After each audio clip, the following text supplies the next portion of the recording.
근데 주주들이 공개 매수에 응할 수도 있지만 응하지 않을 수도 있는 거죠. 그렇죠. 주식 안 팔 수도 있는 거죠. 그러면 만약에 제가 주주라고 하면 여기에 응해야 되는지 응하지 않아야 되는지 좀 헷갈리거든요. 어떻게 해야 될까요? 제일 중요한 건 요거예요.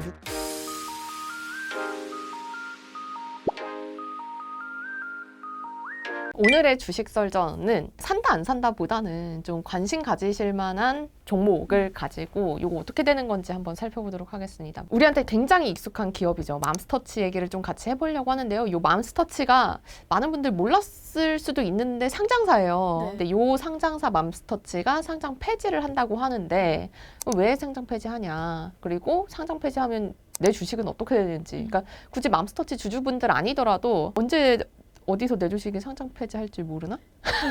그러면 안 되는데. 그러니까 왜냐면 이건 회사가 자발적으로 상장 폐지를 결정한 것이기 때문에 그럴 특이한 리는 없겠지만 케이스인데. 특이한 케이스이긴 하겠지만 그렇다고 나한테 일어나지 않으리라는 법은 또 없다고 보거든요. 그래서 좀 투자할 때 재밌는 포인트로 네. 보고 가시면 될 것 같습니다. 이럴 때는 어떻게 되는지.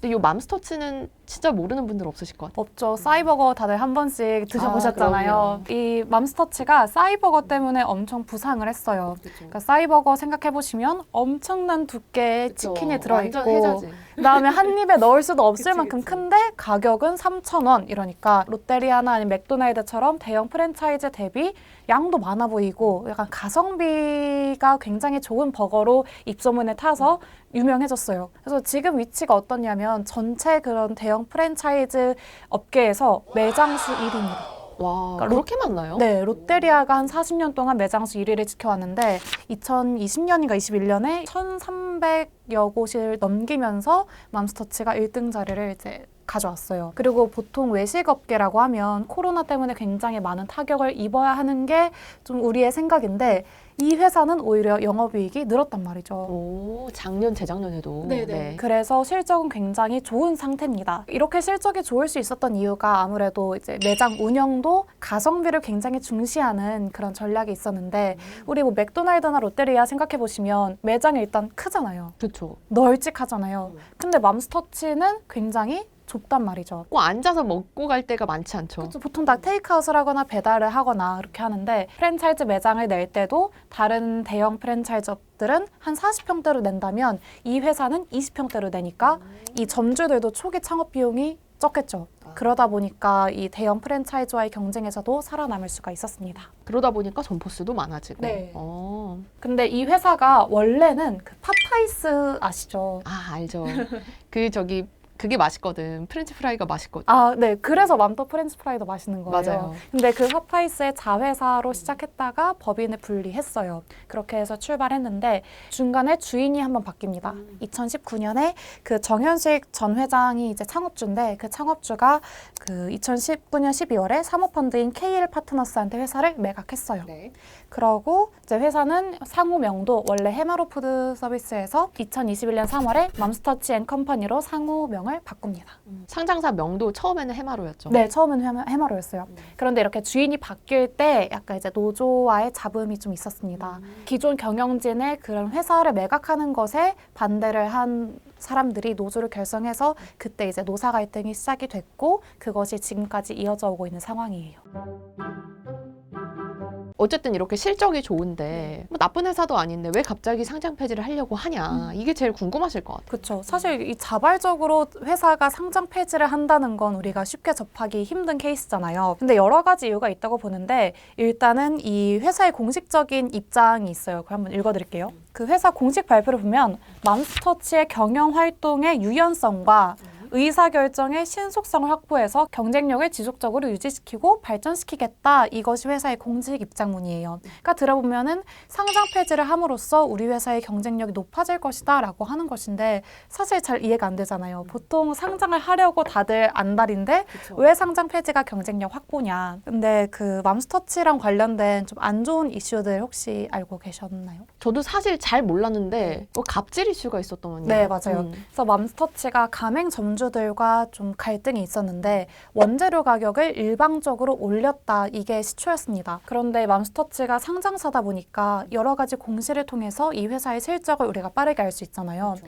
가맹점주들 입장에서는 아니 이렇게 역대급 실적이고 실적이 이렇게 좋은데 굳이 원재료 가격을 왜 올리냐라고 하면서 이제 반발을 한 거죠. 그래서 그 가맹점주 협의회를 만들려고 했는데 여기에서 그 총대를 매신 그 상도역 점장을 맘스터치가 이분과 계약을 해지했습니다. 어떻게 보면 약간 노조활동 방해하듯이. 그렇죠. 그래서 지금 맘스터치가 공정거래법 위반 혐의로 조사도 받고 있는데 이런 가맹점주와 그 본사 간의 갈등이 생길 때마다 이것이 가맹점의 매출 하락으로도 이어지고 또 주가에도 악영향을 끼치다 보니까 이 경영진들 입장에서는 차라리 이런 뭐 재무 상태나 실적을 공시하지 않아도 되는 차라리 비상장사로 돌아가는 것이 우리한테 더 낫겠다라고 판단을 한 겁니다.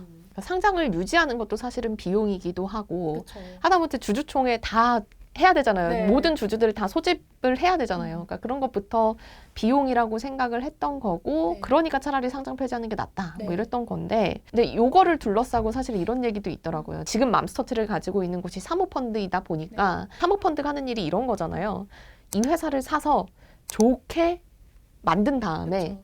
그 다음에 다시 파는 거. 그래서 거기서 이제 차익을 얻는 거. 이게 네. 사모펀드의 목적이다 보니까 이 사모펀드도 언젠가는 요 맘스터치를 팔아야 될 텐데 팔 때 아무래도 소액주주들이 있고 상장사면 규제도 더 많이 받아야 네. 되고 뭐 이런 점들이 있다 보니까 그럴 바에는 차라리 매각할 때 좀 편하도록 그래서 상장 폐지를 하는 게 아니냐라는 이야기들도 나오는데 근데 회사에서는 공시에는 이렇게 밝히긴 했어요. 이렇게 공개 매수 통해 취득한 주식을 가까운 장래에 뭔 미래는 모르는 거죠. 그러니까 가까운 장래에 제3자에게 양도할 계획은 없습니다. 그러니까 그냥 이거 M&A 하려고 우리 이렇게 주식 사들이는 거 아닙니다. 네. 상장 폐지하는 거 아닙니다. 라고 공시하긴 했는데 뭐 언젠가는 사모펀드가 들고 있으니까 매물로 나오기는 하겠죠. 네.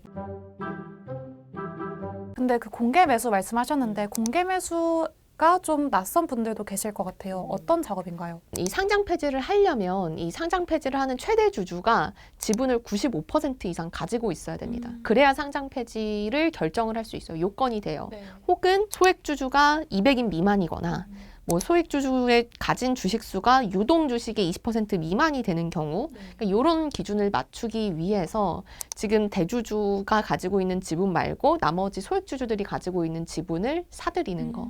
요게 이제 공개 매수예요. 네.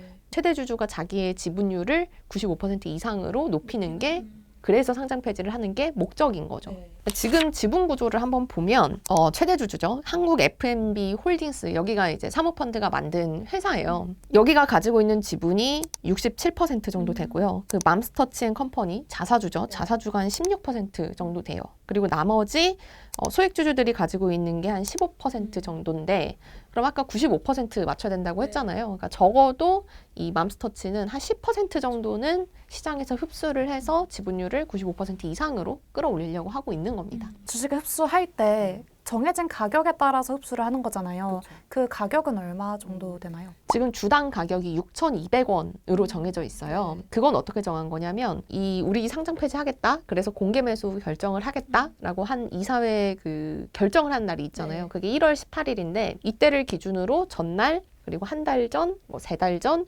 이렇게 해가지고 그때 주가에다가 그 더 비싸게 쳐줍니다. 시가로 그냥 바로 팔라는 게 아니라 네. 더 비싸게 쳐줘요. 그래서 한 20% 정도 더 비싸게 쳐준 가격이 6,200원이에요.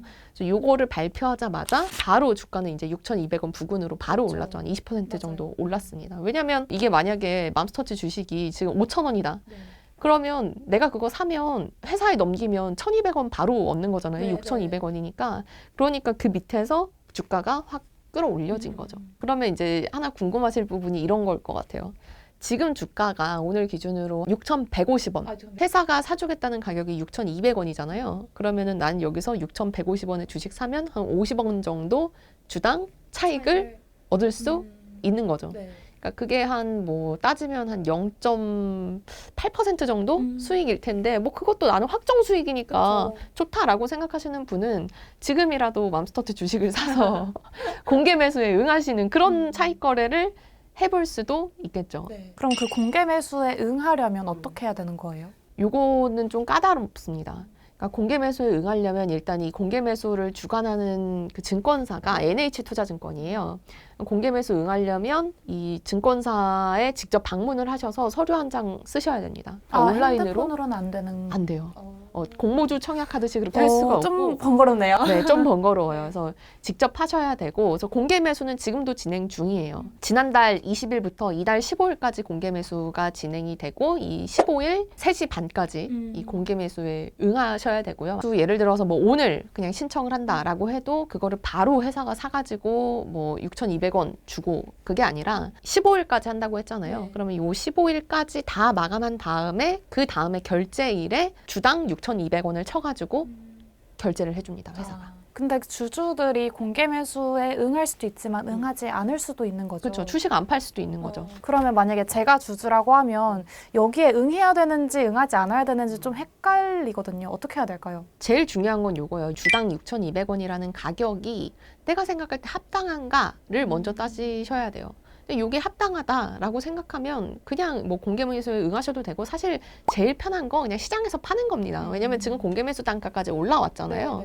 왜냐면 공개 매수는 또 복잡하니까 아까 말씀드린 대로 증권사도 가야 되고 또 나중에 세금도 말씀드리겠지만 세금도 복잡하거든요. 그러니까 제일 속 편한 건 공개 매수에 응하는 것보다는 만약에 이 가격이 적당하다 싶으면 그냥 시장에서 파시면 돼요. 팔면 되고 근데 만약에 아니야 이 주식은 내가 가지고 있는 이 맘스터치 주식은 6,200원 이상이야. 가치가 훨씬 더 높아질 수 있는 주식이다라고 생각하시면 안 팔고 들고 계시면 돼요. 그러니까 만약에 상장 폐지가 된다고 하더라도 비상장 주식으로 들고 있게 되는 거거든요. 나중에 비상장 시장에서 회사한테 팔 수도 있고 아니면 다른 사람한테 팔 수도 있고 뭐 이렇게 하실 수 있는 부분이고요. 근데 비상장이 세금이 좀 다르죠? 그 상장 주식이랑. 비상장도 다른데 지금 이 공개 매수에 응하는 것도 세금이 다릅니다. 뭐냐면 원래 우리 시장에서 팔 때는 양도 차익에 대해서 과세가 없잖아요. 국내 주식에 대해서는. 근데 요거는 비상장 거래로 봐요. 왜냐면 회사가 주식을 사주는 거니까 장내에서 파는 게 아니라 회사가 사주는 거니까 이것도 비상장에 준하해서 봐서요. 250만 원 공제하고 그 이상의 소득에 대해서는 양도소득세 22% 물게 됩니다. 또 양도소득세는 본인이 신고를 하셔야 되는 부분이라 이 공개 매수에 응했을 때 조금 복잡합니다. 말씀하신 것처럼 6,200원보다 주식이 더 오르면 손해 아닌가요? 그렇죠. 그러니까 내가 공개 매수에 응했는데 15일 전에 갑자기 6,300원, 400원이 된다.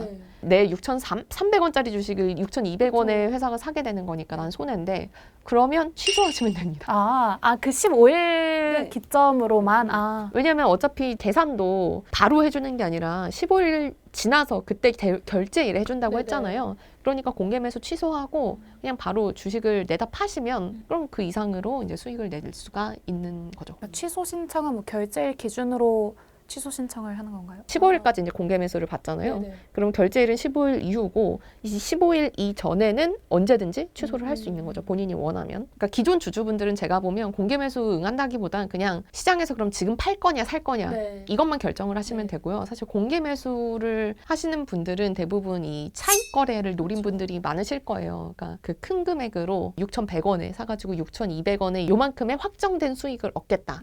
뭐 이런 분들이 계실 텐데 만약에 생각이 있으시면 주식을 늦게 사시는 게 더 유리합니다. 늦게. 네, 무슨 말이냐면 15일까지 이제 공개 매수에 응하게 해준다고 했잖아요. 주식을 사는 게 이제 투자하는 거고 그리고 요 주식 단가랑 공개 매수 단가의 요 차이가 이익인데 투자 기간을 짧게 할수록 이 수익은 더 늘어나겠죠. 그러니까 하루 투자해서 1% 버는 거랑 10일 투자해서 1% 버는 거랑 다르잖아요. 그러니까 최대한 이 15일에 맞춰가지고 그 제일 직전에 주식을 사시는 게 제일 더 유리할 수 있고요. 그리고 또 하나 주의할 점은 15일 기준으로 주식을 가지고 있어야 돼요. 그 말인즉슨 사야죠. 그쵸. 이틀 전에 주식 매수를 완료를 해야 공개 매수에 응할 수 있는 거라서 적어도 13일까지는 주식 매수를 또 끝내셔야 됩니다. 이런 디테일한 부분들이 있더라고요. 차익 거래를 하시려면. 사실 우리 같은 사람들은 차익 거래는 무슨 차익 거래야. 조금 기다려가지고 50원 더 먹는다고 시드가 100만 원인데 그 0.8% 하면 뭐합니까? 아무 의미 없다. 그냥 시장가에 파는 것도 시장 가격에. 네, 그렇게 생각합니다.